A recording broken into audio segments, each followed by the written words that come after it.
Hi y'all, welcome to my shop for another moment of peace where I share some news and tips and viewer comments about wood turning without actually making some shavings. Let me start by saying how much I truly appreciate all the support of all you viewers out there for my wood turning channel. We're approaching 250 videos done over the last 4 years, 13,000 subscribers, and we're celebrating approaching 1.75 million views. Wow, it's just crazy. Who'd ever thunk it? I especially appreciate all the outpouring of condolences and support for the recent news I shared about the passing of my son Brian in a recent video. It's been hard, but we're getting through it. The family's getting through it, and his two daughters, Poet and Pepper, my shop fairies, are coping. Now for some good news I want to share with you. I'm truly honored to have been selected to demonstrate next summer, next June at Portland at the American Association of Woodturners National Symposium. It's a great honor. It's the second chance I've had to demonstrate at the national level, having demonstrated in 2016 here in Atlanta at the AAW Symposium. I'll be doing a couple of demonstrations on spiraling and texturing, and I'll be doing a couple of demonstrations on hand thread chasing. And I want to give a shout out to Sam Angelo, the Wyoming woodturner, for all his various many helpful videos on thread chasing, which were very helpful to me several years ago when I first started that journey of learning how to hand chase thread. So thanks for all your videos, Sam. I also have a shout out for Ron Kreidemeyer. Ron shared these pictures of his dust collection setup on his Powermatic. He says that to hold my dust collection hose, I created a wooden bracket out of two U-shaped pieces that are fastened to the banjo with two flathead screws that slide into the pre-existing slots on the Powermatic banjo. That allows me to adjust the dust collection hose by simply moving the banjo when I'm sanding and have the dust collection system turned on. Okay. Got a little change of venue here as we change topics.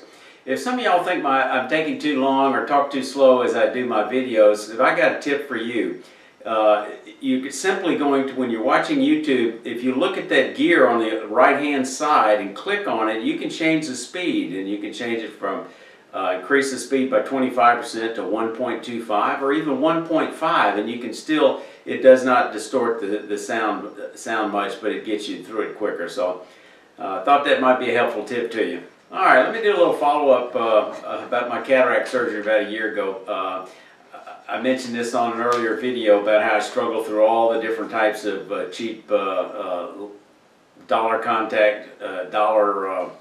reading glasses from the corner drugstore and the dollar store and everywhere else, including overseas.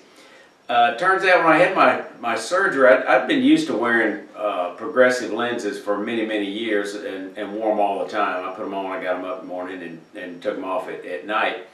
But when I had the cataract surgery, and I'm not complaining about it because the lights are brighter, the lights in my shop are brighter, the colors are brighter, but I was under the impression that all I had to do is buy some cheap readers occasionally for reading up close. And it turns out it's not that simple.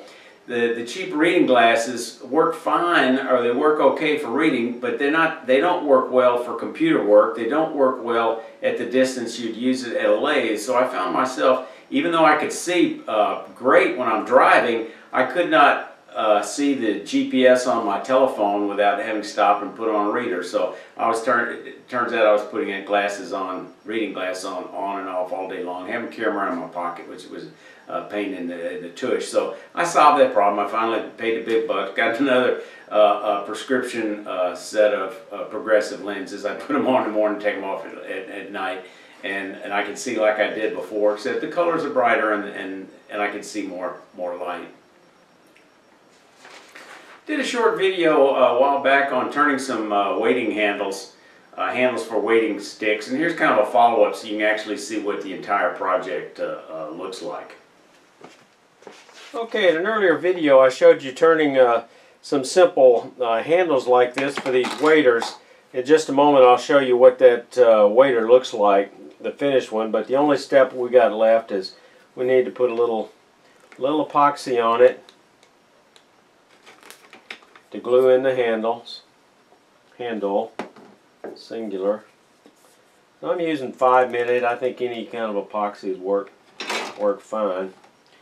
And just go mix this up real quick. I use some 100 grit to rough the surface just a little bit, give it a little more mechanical teeth, so to speak. And then I'm just going to put some of this down inside here, along the sides, about there. Just going to screw it on best I can and then tap it on.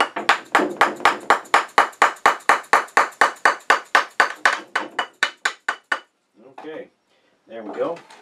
That's got it. Got just a little bit of weepage. Take that and throw it out. And there we go. Now let me show you what this thing looks like in final operation after we put a screw eye on it to put a cord through there. I guess this is what the weighting stick looks like. You can be casting with one hand and kind of watching where you are and sticking this between the rocks and feeling yourself out, steadying yourself when the water's fast and the rocks are slippery. And it's marked at 6-inch intervals, so you can test the depth. You know, producing YouTube videos takes a lot of time, but it also takes some money. Over the past year, I've upgraded memory for my camera. I had to add a new battery. I've added some lighting. I added another tripod. I had to get an additional backup. It's stuck back here. A 4 terabyte backup hard drive because of all the video storage I needed to preserve. Had to get some increased memory for my video camera.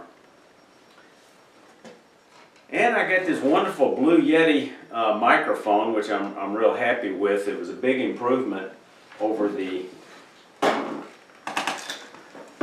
free karaoke mic that a neighbor gave me, which did not work real well. I'm not complaining about the expenses. I wouldn't make this YouTube channel if I didn't enjoy making videos for you guys. But I just want to mention one way you can support my channel if you're going to be buying some tools, turning tools and accessories off Amazon. If you would go through and buy them through my Amazon shop, and I'll have a link in the description so you can click on that. That could provide some help, as I do get a commission on anything that's sold through my Amazon shop. Thanks y'all for watching. Y'all come back here.